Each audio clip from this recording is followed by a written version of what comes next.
alagad. Basta kami sa kapakapuran sa kabisay ng Mindanao na undang nagsubaybay ng atong broadcast din sa radio. Kamo nagpaminaw sa Tulamanong tingog sa paglaom special edition nga magatagi kini sa pulong sa Dios.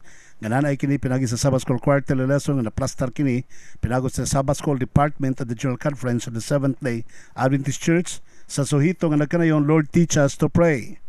Ato po mga kapamilyag Kekson sa Dipata po Parenson, gusto na ko ipibalukan ninyo na karong adlaw kauban ko ninyo dinhi sa adlaw ng ipapahulay sa tuang Special Sabbath Fellowship nga paghimon dinhi sa Dakbayan sa Digos dinhi mismo sa tuang LCMBN Studio Hall.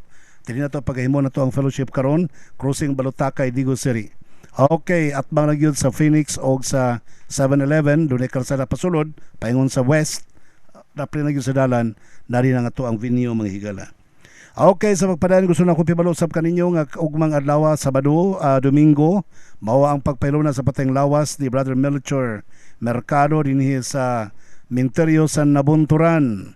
Mahinungdan nga dinhi agi sila sa simbahan sa Aurora, diretso na lang gikan silang balay, paingon na dayon dito sa Minterio. Higalang mga pinanggan ako mga kaigsunan ato mga kapamilya gidapit sa gipainumduman sa pagtambong sa maong paghatod sa pateng lawas sa tuang pinalanggang igsoon, Melchor Mercado. Sa pagpadayon, dapito na to presensya sa Dios sa pagpakiguban ka nato, pinagiso sa kapagampo, magampo ta, dalaygon og balaan mo nga Dios nga ikaw sa kitasan sa mga langit, daghang salamat Ginoo sa pagpanalangin mo kanaw, dalaygon ikaw sa walay katapusan nga nagabubo sa imong grasya ug karoy sa tanang mga nagpaminaw karon. Hinaot man ikaw magabendisyon sa tanan nga mga supporters, mga donors o kapamilya sa LCM. Ang mga nagbasagiton karon imutang panalanginan ug ang tanang mga listeners, hakalang malangiton ihatag mo kanila ug ibubo mo kanila ang pagpanabot para masabtan ang pulong ug magkinabuhian ug tanang mga naminaw mapanalanginan may panglawas uban pang mga grasya kaloy madawat. Ang tanang mga kawani ning istasyon nga dina-play kini nga broadcast imuputang panalanginan ug ang tanang mga nagdumala sa The Loud Cry Ministries ug ang tanang mga magbubuhat sa tibok naong sa yuta. Osmon ko pasalua kami sa mga sala kining tanan ng magilawman ng madawat pinagi sa ngalan ni Jesucristo nga among maluluwas. Amen. Okay mga pinagana ko mga kapamilyag kaigsunan atong pagadugukan kini ang atong suheto nga nagkanayon Lord teach us to pray. Ginoo tudloi kami sa pagampo. So dinhi ato ang makita dinhi karon mga pinangga ko mga kaigsunan og unsa kining mga unsaon sa pagampo. Ang balaang kasulatan baya mga higalag kaigsunan, daghan mga doktrina pagtulunan nga dapat natutunan. Sometimes atong namemorya na batid na kaytastanan sa mga doktrina sa balaang kasulatan, but sometimes we didn't learn how to pray. Ang atong memory text mga higala makita nato kini sa Lucas kapitulo 11 bersikulo 1 nagkanayon. Now it came to pass as he was praying in a certain place when he ceased, then one of his disciples said to him, Lord, teach us to pray as John also taught his disciples. Sa Bisaya pa sa diyang nakabot sila, bilabay sila sa kadapit, nihunong si Kristo sa kalugar, o nagampo siya, paghunong niya ampo mga higala, usa sa mga, ang iyang mga disipulo ningon po nga tulo, ibingon sa pagampo, sama kang huwan nga nagatulo po sa iyahang mga sakop. Dinhi ato masabtan mga pinanggan ako mga nagpaminaw kay igsunan, nga ang balaang kasulatan sintro gyud diya sa nagkalain mga pagtulunan as what I have told you kaganina. Then we mastered everything like major topics, major doctrines in the Bible, but we missed to learn how to pray. That's why even the disciples missed to learn how to pray. That's why they were asking Jesus Christ to please teach us to pray. Tudloi mi unsa sa pagampo. So sa una pang mga panahon ang libro sa Salmo, kompleto. Riko dinhi sa mga pagampo na sa libro sa Salmo. Pero ang iyang mga pagampo kompleto sa tanan nga mga sitwasyon sa atong nahimutangan sa atong panahon karon. Sa kaguol, sa kalipay, guban pa, kompleto ang Book of Psalms. When talking about prayer, then let's go to the Book of Psalms. It's complete. In other words, God provided Israel with a prayer book. Sa laktod nga pagsulti ang Dios naghatag sa Israelites og usa ka libro sa nga nagtudlo kanato sa pagampo. It expresses the deepest feelings with which its authors address the King and the Lord of their lives. Ang Book of Psalms nagapadayag sa iyang lawom kay nga pagbati nga ngadto sa hari o Ginoo sa ato mga kinabuhi. Walay duda mga higalag kaigsunan. Nga kana nga pagbati bisan unsa ato mga pagbati karon makit-an po na nato dito sa libro sa Salmo. Like for example, if we are sad, kung nag-ulanon ka, you go and read the book of Psalms. Nakuyawan ka, nabalaka ka, nasamok imong kaugalingon, you go to the book of Psalms and read. Nagduda ka, nakagikalibugan, you go to the book of Psalms and read. Nakinahanglan kang forgiveness. Ang imuhang mga sala, nagakondinar kanimo, you go to the book of Psalms, then the book of Psalms will teach you on how to pray when you're a sinner. Ang imo kasing-kasing nagbaha sa kalipay sa panalangin sa Ginoo, still you go to the book of Psalms and it will teach you on how to pray for thanksgiving.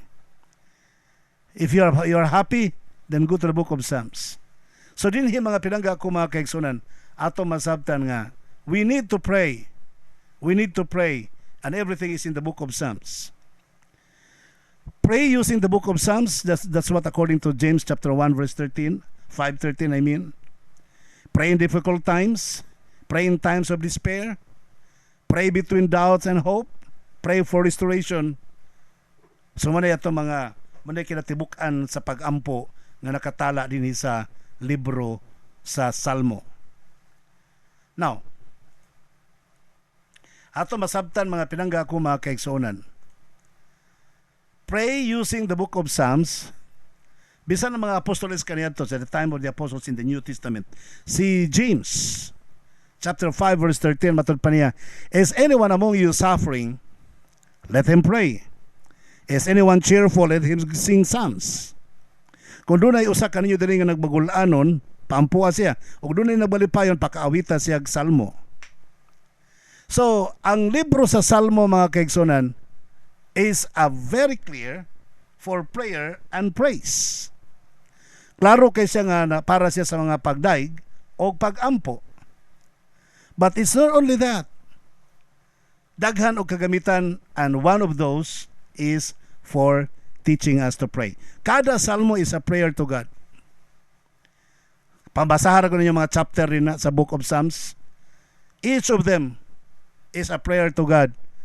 Nga kinahanglan gamito na to sa nakalanglain na to mga panahon karon, like doon ay gitawag dihag songs, Psalms of Lamentation.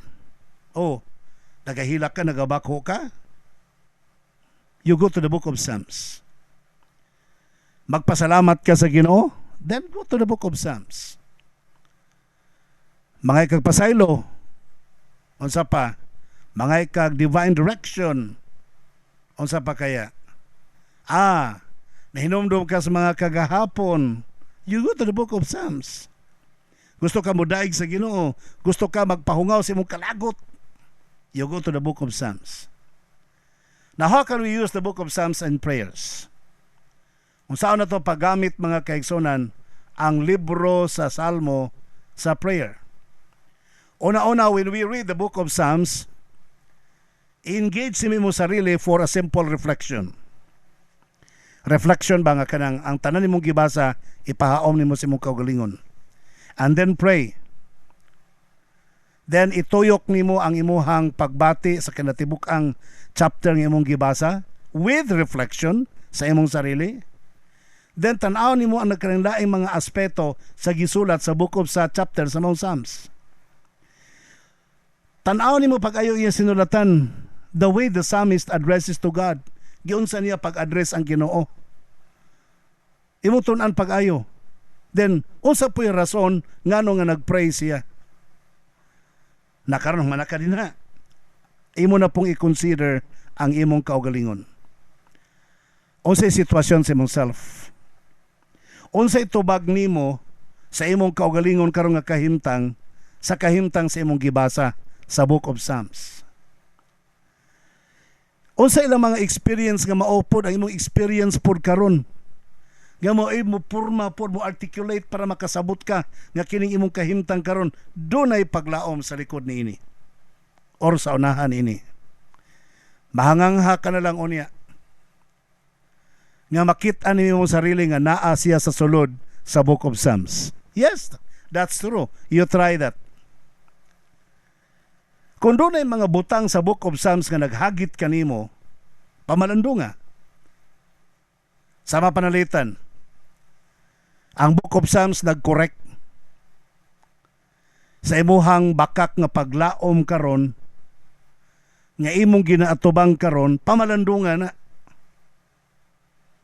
Na kay mga wrong ba nga mga intuitions. Pagbasa nimo sa Book of Psalms, agoy mali man din akong intuitions karon, ako mga haka-haka sa kinabuhi. So, pamalandunga na. You have to contemplate the message. Then, dalaa ang maong mensahe ngadto sa trabaho ni Jesus Christ, sa trabaho sa kaluwasan, sa long-term hope nga gitrabaho ni Kristo para kanimo kanako, nga sa atong nahibaw-an o sa atong nahibaluan karon, makatabang kayo kanato ang Book of Psalms sa paglantaw sa unahan nga kahayag sa buhat o pagkatao ni Kristo nga nagpakamatay dito sa krus. Busa mga pinanggana ko mga kaigsunan,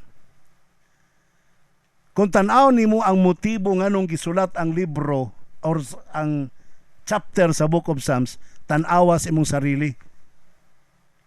Sa Colossians chapter 3 verse 16, matud pa ni Paul, "Let the word of Christ dwell in you richly." Tuguting ang pulong di Kristo mupuyo diha kanimo sa madatuon nga pagpuyo. In other words, sa laktod nga pagkasulti, read the Book of Psalms and pray. Basa ang libro sa Salmo din pag-ampo. Observe the way the psalmist addressed to God. No? Obserbari og giunsa niya pag-address ang Ginoo. Then discover the reasons of his prayer. O sa rason nga nag-ampo siya. Then compare your situation with the psalmist's experience. Ang yung experience yung anak, ako experience yung ani, hala pariha lagi. Anggid mig experience, you see? So the more you will enjoy. Then think about how the psalm can help you express your feelings to God. Pamalandong nga po nga inanion ay pag-express no sa atong mga kaguol, sa atong pagbati nga to sa Ginoo. If there is something in the Psalms that challenges you, reflect on it. Doon ay murag nang hagit sa mga diyang nabasa nimo, pamalandong nga ka na. Then relate the Psalms to Jesus and His work of salvation. Ask God to pour His word in your own heart and mind. So, mao na, giusab lang nako mga kaigsunan, pagpasabot kaninyo. Now, praying in the difficult times, mag-ampo sa panahon nga malisod. Sa Salmo 44 versikulo 22, yet for your sake, we are killed all day long. We are accounted as sheep for the slaughter. Tungod og alang kanimo gipamatay kami, gipamatay kami kada adlaw.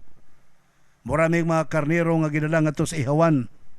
So, tanaw nimo diha, kanay ba may karnero nga dito sa ihawan. Kana kung mga mananap, labi na ng karnero. Dadon nimo na sa ihawan, kasabot na silang ihawon na sila. So, grabe nilang stress. In the first place, when we be talking about health, that's why dili maayo mga og karni kay kanang mananap sa panayhawa, grabing stress. So, nanggawas yung mga stress hormones, nya pagkahuman makaon po nimo kapil pastilan. Anyway, that's not the topic, no? Di naman itong punto karon. Ang punto lang ni San Pablo, nga grabing mga problema, grabing kalistanan, kinahanglan yung mag-ampok yun kada adlaw. Do you feel that? Napati ba na ninyo mga kaigsunan nga ang Ginoo nagaatiman kanimo? Unya, sometimes makita nimo nga murag unfair ang pag-atiman sa Ginoo sa imo ug sa uban. Lo. Yeah, that's true. Kana nga mga experience mga igala usa ka nakalisod ka na nga sitwasyon nga diin atong usahay mapadulngan nining kinabuya. Maybe mayon ka yes.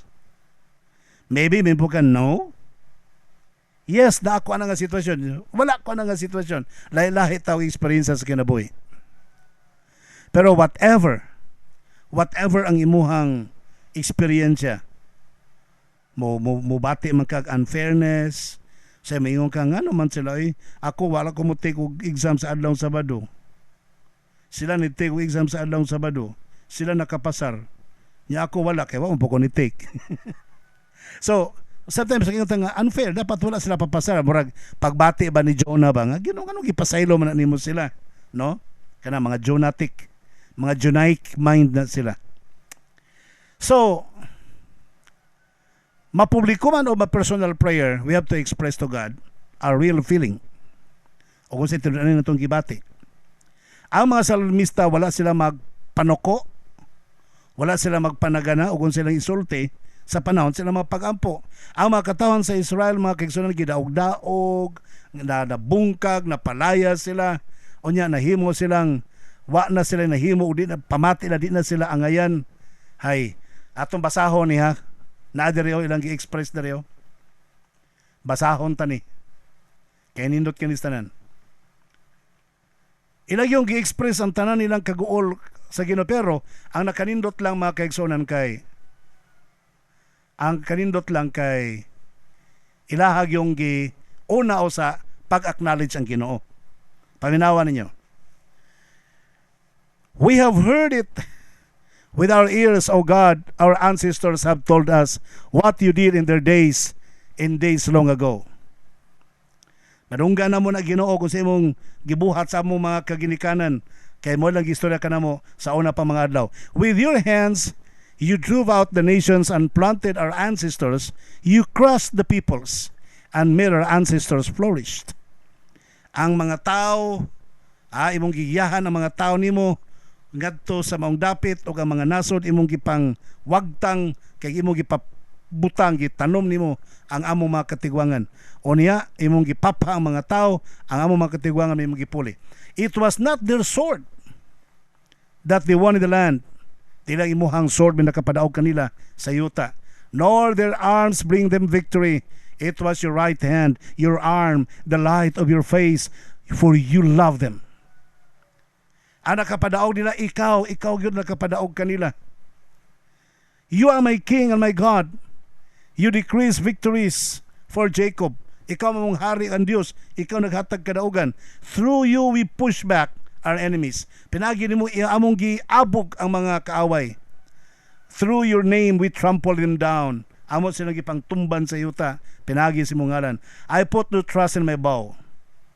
Wa ko magsalig sa ko ang sa may bow. Pana. No. Wa ko magsalig sa kong pana. My sword does not bring me victory. Ang akong espada wa magdala na ko kadaugan. But you give us victory over our enemies. Ikaw naghatag ka na mo kadaugan batok sa among mga kaaway. You put our adversaries to shame. Ang among mga kaaway mo gipakalawan. In God we make our boast all day long, and we will praise your name forever. But now you have rejected us. So good na. Primero lang gidayeg ang Ginoo. Ginoo mo ni magibuhat na mo. Pero karon, now you have rejected us and humbled us. You no longer go out with our armies. Murag imo namin gipasagdan Ginoo bag, imo namin gi-reject. Tinan mo ubanan ang mga armies. You made us retreat. Manibog na lang tabi, managad na lang yung tabi gikas mga kaaway. Before the enemy and our adversaries have plundered us. Gidaw-daog na lang mi, gipangdakop na lang mi. You give us up to be devoured. Imo ming gitugyan aron lamyon like sheep. And have scattered us among the nations. Nagkatak-katak na disaporya ang mga Hudiyo. You sold our people for a pittance, gaining nothing from their sale. Barato kayo. Why ganansya? Imo gibaligya. You have made us a reproach. Na imo yung badlungon to our neighbors kato sa among mga silingan. You have made us a byword among the nations. The people shake their heads at us. Maglingo-lingo na ang mga tao sa mga. I live in disgrace all day long, and my face is covered with shame. So ilag yung giyag-yag tanan nilang mga kagulanan. Mao ni nahitabo Ginoo. Nga gitugot lagi nimo. Nganong imo maning gitugot Ginoo. Verse 17. All this came upon us, kaning tanan nangabot sa amua. Though we had not forgotten you, although bisan pag maninitabo namo imong gitugot ni may tabo kanamo. Rest be assured Ginoo, wala mi malimot nimo. We had not been false to your covenant. Wala may mahimong bakakon sa imong mga saad. Our hearts had not turned back, and our feet had not strayed from your path. Wala may biyak kanimo, wala may talikod kanimo, but you crushed us and made us hunt for jackals. Oh, pero imo man gipakaon nimo sa mga jackals. If we had forgotten the name of our God or spread out our hands to a foreign God, kung nalimot mo sa mong pangalan, unya ang among giila ang mga Diyos na, would that God have discovered it, since He knows the secret of our heart? Di ba makabalo ang Ginoo niya na? Nga ang Ginoo nakakita man sa tanan. Yet for our sake we face death all day long. We are considered a sheep to be slaughtered.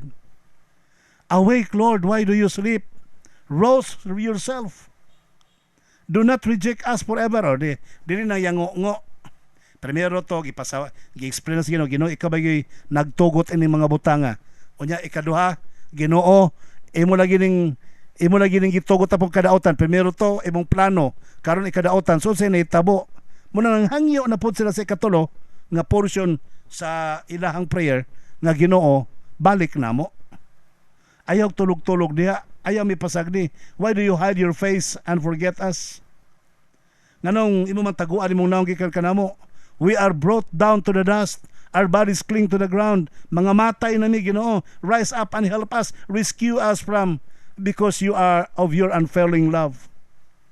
Luwas ami tungod sa imong gugma nga dili mapakyas. Gugma nga dili makubapukan. So, atong masabtan mga kaigsuonan kay galaan nga sa prayer di ay importante na siya nga una imong i-describe ang kabantugan sa Dios sa iyang pag-amuma kanimo, ikadtunga-tunga ang imong problema nga gitugot sa Dios mitabo kanimo, ikatulo hangyoon ang Dios, magpakiluoy sa Dios, mubalik ka kanamo o Dios, luwasami sa muang kaimtang. So muna nagakahitabo ang mga higalag kaigsunan. So prayer in difficult times, in other words, you need to pray with trust. Nakay pagsalig, nakay himuon nga pagsalig sa imuhang pagampo panahon sa kalisdanan. Pray in moments of desperation. Salmo 22:11. Be not far from me, for trouble is near. Ayaw pagpalayo na ako. Kaya nga ako kagulanan na nagkaduol, for there is none to help. Walay lang makatabang ka na ako. Imagine Jesus was also praying the same prayer with the psalmist. Si Kristo mismo dito sa cross nagampo sa aman ini nga pagampo.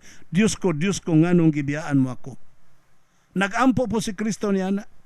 So si Kristo mismo mga kaigsunan sa iyang mapait nga kahimtang, sa iyang dispirited kayo nga kahimtang, migamit siya sa prayer sa Salmos. The same with us today. So let's read about the books of Psalms. Kaya diha ta makaton mga kaigsunan usaon pag-pray. Sana kananlain na itong mga sitwasyon karon. Imagine Jesus praying the words of Psalms chapter 22 verse 1. While his body has hung on the cross, i-open na ko na to ang Salmo 22 mga kaigsunan. Tanaw na to og unsay nagakahitabo sa Salmo kapitulo 22. Dinhi ato makitaan nga kining tanang prayers dinhi mga higala gigamit ni Jesus Christ samtang naa siya dito sa cross, sa iyang mga kasakit, iyang gigamit kini nga mga prayers. Verse 1, samtang nagbitay siya sa cross, my God, why hast thou forsaken me? Why art thou so far from helping me? For and from the words of my roaring. Gigamit na niya mga kaigsunan. Then, what else? 22 verse 14, gigamit gihapon ni Jesus Christ. 22 verse 14, I am poured out like water, and all my bones are out of joint. My heart is like wax, it is melted in the midst of my bowels.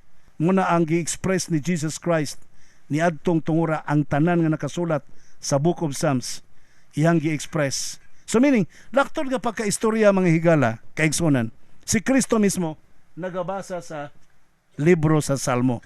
So, the situation of Jesus Christ in all Christ's situation that he had met, the same nakuha niya pod, nakakita siya comfort kay kapareho pod nga sitwasyon sa Book of Psalms. The same your situation now may not be the same as agonizing sa situation ni Jesus Christ, but surely you will feel the same, desperate. So in those moments, ang Book of Psalms will teach you on how to pray in cases, in situations like this. The Book of Psalms will help us to look beyond our current situation, to see what is faith in moments of our desperation. The Book of Psalms will display unto us what is beyond, and that is hope. In times of despair, we can be sure that God hears us. Panahon sa mga desperasyon, ang Diyos na pagsalig, that He will care about us. Sa Psalms chapter 22 verse 4, 24, for He hath not despised nor abhorred the affliction of the afflicted, neither hath He hid His face from him, but when he cried unto Him, He heard. Naminaw ang Diyos sa atong mga pagampo, nakadungog ang Diyos niya ng tanan. Sa ato pa, keep on praying, the Lord will always listen to us. Sometimes we don't feel that God is listening. Mabati na to sayang ang Diyos, wala maminaw ka na to, but just keep on praying. Ikaw rin naghunahuna nga wa kadungga sa Ginoo, but God is listening to you. Psalms 31 verse 1. Psalms 13 verse 1. How long, O Lord, will you forget me forever? How long will you hide your face from me? Kanus amang ka Ginoo nga magpabiling nakalimot kanako, o kanus aman magpabiling nga taguan mo ang imong panagway gikan kanako. That is prayer between doubt and hope. Sa panahon nga maglibog ta, we need to pray to the Lord. Has God has forgotten us? Nalimtan ba ta sa Ginoo? Sometimes in our perception, yes. Mura kita gibiyaan mga kisunan. Try to read from the Book of Psalms. Maka-encounter ka niya na nga mga sitwasyon. Like in the Book of Psalms chapter 13. Ang salmista nagpadayag siyang gibati. Sa tagay ko klaro daw ani, asa man gyud ani. Ha? Kalimtan ko nimo or wala? Nitago ka nagkikang kanako or wala? Nagpadayo ka, gibiyaan ba ko nimo?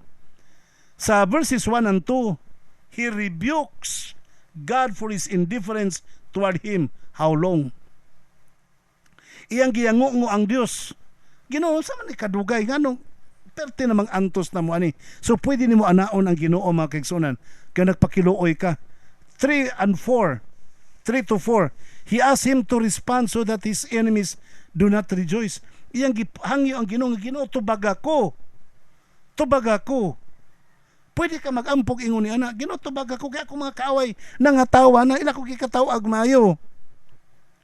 Then he shows 13 verse 5, he shows his complete trust in God. Finally, gipakita po ni salmista ang iyang pagsalig sa Dios o ang iyang pagsalig sa kaluwasan. You see? Now, pray for restoration. Pagampo alang sa restorasyon mga kaigsunan. Dinhi ato makitaan o ato masabtan sa Psalms chapter 60 verse 5, matod pa nagkanayon, that your beloved may be delivered, save with your right hand and hear me. Ang imong hinigugma pagaluwason, luwason mo si mong tuong kamot o ikaw maminaw kanako. Kining chapter 60 sa Book of Psalms, itawag ni siya Lamentation Psalms. Pagbalata, paghilak mga kaigsunan, pagampo ni nga sabay mga paghilak, gi-express ang kasakit sa physical nga kasakit, psychological nga kasakit, espirituhanon nga kasakit, kana tanan nagsagol na tanan. Ihilak na lang para masabtan. There are sometimes we cannot express what we really feel. But remember, when God can see your tears, He will understand you. Ang Book of Psalms, mga pinangga na kong mga naminaw, makatabang kanato sa pagsabot may tungod sa Dios og sa iyang pagkontrol kanato og sa iyang pagluwas kanato og sa iyang paghatag kanato kusog. Try to read the book of Psalms. Diha nato masabtan ang tanan. Ang ato mga pag-antos makatabang kanato mga higala sa aron punta mo bati. Sometimes yung ka nga, ganong ako may nag-antos ay stilan. Gitugot na sa Ginoo para mo bati kag pag-antos para kung i-restore ka na sa Ginoo like in Psalms chapter 60 verse 2, ayuhon ka sa Ginoo para kung makaduna po'y mga tao o niya nga parihas nimo kasakit, makasabot ka kanila, ikaw po mahimo kang comfort or comforter para kanila. Niining tanan mga kaigsunan, the book of Psalms is teaching us on how to trust in God. Fully, 100%. Number 2, the book of Psalms will teach us on how to exalt God before the world. Kung saan na to pagtuboy sa Dios sa kinatibuk-ang kalibutan. Number 3, the book of Psalms will teach us to be His instruments in His hands. Nga mahimo tang galamiton sa bulaton. Salmo 60 versikulo 12, God will do mighty things in us. Ang Dios mohimo og mga dagkong butang nganhi kanato. Busa ato mapamalandong. Si Ellen White matod pa niya sa Messages to the Young People page 102 matod pa niya, darkness and discouragement will sometimes come upon the soul and threaten to overwhelm us. But we should not cast away our confidence. We must keep the eye fixed on Jesus. Feeling or no feeling, we should seek to faithfully perform every known duty and then calmly rest in the promises of God. We may not feel today the peace and joy which we felt yesterday, but we should, by faith, grasp the hand of Christ and trust Him as fully in the darkness as in the light. Matod pa ang kangit-ngit o ang kagulanan, ang discouragement, sometimes mutabon sa atong kalag o muhulga kanato sa hilabihan. Pero ayaw ninyo idali-dali paglabay, pagbiya ang inyuhang pagsalig. Ang atong mga mata atong i-focus dito kan Jesus Christ. Ang atong may pagbati man ta or wala tungod sa problema, we should fix our eyes to Jesus Christ. Then mamahulay ta diha kaniya sumala sa iyang saad. We may not feel today the peace and joy. Mahimo din nato mabati mga higala pagkakaron ang kalinaw ug ang kalipay nga aton nabati sa unang mga panahon. Apan pinagi sa pagtuo, pinagi sa itong pagunit kay Jesus Christ o sa atong pagsalig kaniya, diha sa kangit-ngit mapalga na to ang kahayag. Higala mga pinangga ko mga kaigsunan, wala naman tayo oras papagikuban ng kaninyo. Osbon ko, see you ugma. See you today. Karong adlaw igpapahulay dinhi sa Digo City sa Crossing Balutakay sa ato ang bagong venue sa LCMBN Studio Hall or LCMBN Hall. There is a Crossing Balutakay at bang lang yun siya sa Phoenix kada na ay 7-Eleven na ay pasolo din na di na layo kayo gikan sa highway. Malakaw ra maging ang uban diha. Nariha nga to ang LCMBN Hall. Okay, diha ta for the first time diha ta mag-meeting karong adlaw sa adlawng igpapulay. See you there. Mga taga Davao del Sur, mga kapamilya sa LCM, mga kapamilya sa buhat sa Ginoo. Okay, wala maging oras usbon ko sa ngalan lamang kanimo nga akong kapamilya kan Jesus Christ nga may atong great provider. Ako sab inyohang kapamilya og nimong ulipon sa pagwalis may balita, Pastor Israel Villiver the first magyon kanimo. Malipayong adlaw igpapawlay.